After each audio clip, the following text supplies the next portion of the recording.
ہمارا نفس کہتا ہے یہ جسم میرا ہے، میری ملکیت ہے، اٹس مائی ڈومین، میری خواہش پوری کرنی ہوگی.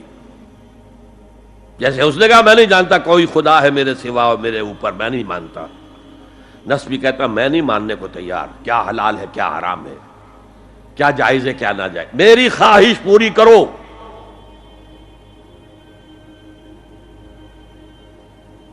اس کے خلاف جہاد، یہ پہلی منزل کا جہاد ہے. اور آپ کو معلوم ہے 3 منزلہ عمارت ہے تو بلند ترین تو ہے تیسری منزل، اہم ترین ہے پہلی منزل. پہلی منزل بنے گی تو دوسری بنے گی، دوسری ہوگی تو تیسری بنے گی نا. پہلی منزل یہ ہے اور اہم ترین یہ ہے.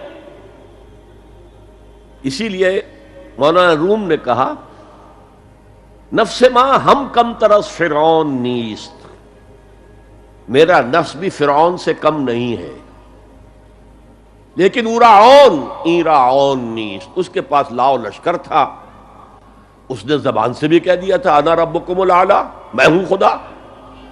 میرا نفس بیچارہ اس کے پاس کوئی لاؤ لشکر نہیں، زبان سے تو یہ کچھ نہیں کہتا، اندر یہی کہتا میں بادشاہ ہوں اس وجود کا، میری مرضی پوری ہو.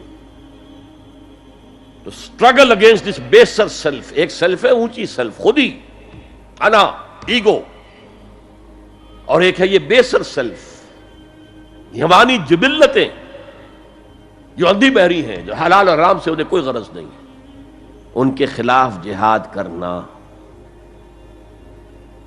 آپ نے فرمایا صلی اللہ علیہ وسلم المجاہد من جاہد نفسہ، اصل مجاہد وہ ہے جو اپنے نفس کے خلاف جہاد کر سکے. تمہارے اندر یہ دشمن تو بیٹھا ہوا ہے، تکڑا ہے، تمہیں کنٹرول کر رہا، چلے آؤ باہر کے دشمنوں سے جہاد کرنے کے لیے. تم نے ٹانگے کو گھوڑے کے آگے باندھ دیا.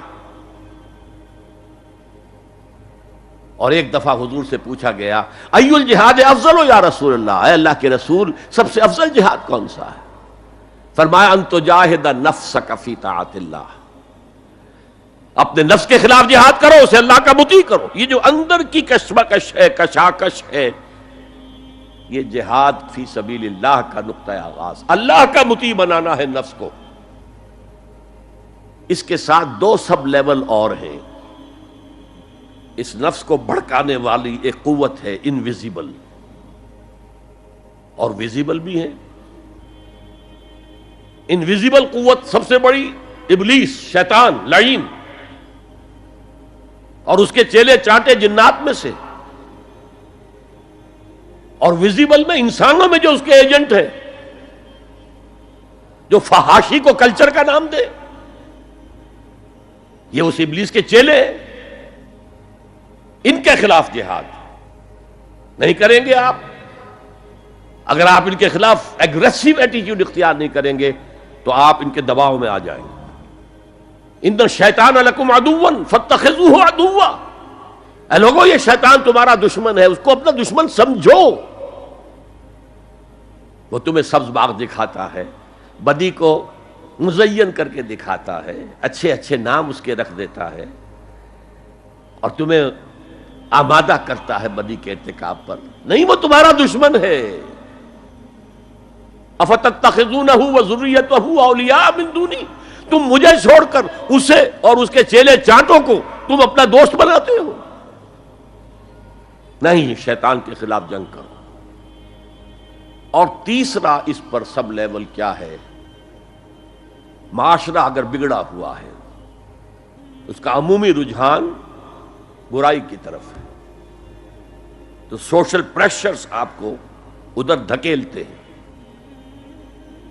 جیسے کہ اگر کوئی موب جا رہا ہے تو اس کے ساتھ چلنا تو بہت آسان ہے، وہ خود ہی آپ کو دھکیلتا ہوا لے جائے گا. اس کے خلاف چلنا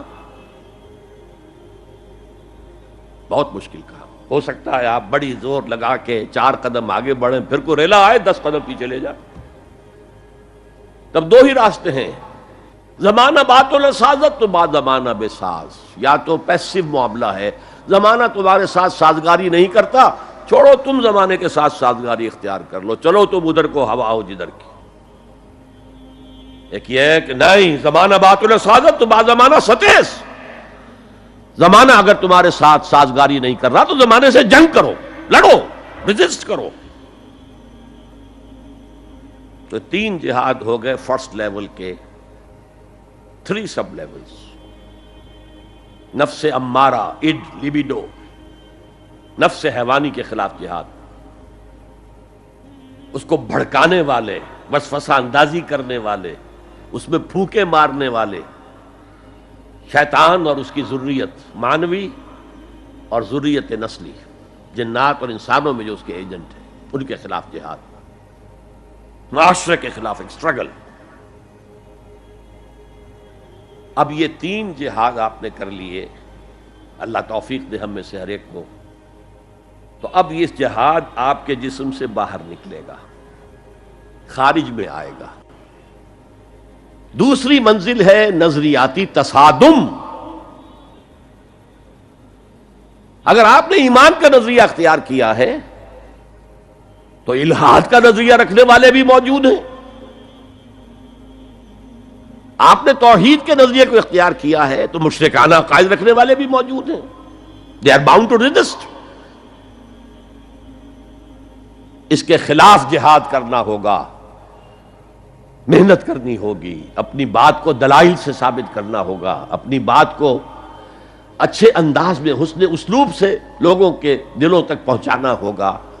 ظاہر بات ہے وقت لگے گا، جان کھپے گی، اور اگر آپ انتہائی سنسیئر ہیں یہ آپ کا ایک لائف لانگ اور ہول ٹائم جو ہے آپ کی انگیجمنٹ ہوگی ہے۔ اینڈ ٹائم از منی۔ جہاد بالمال، جہاد بالنفس۔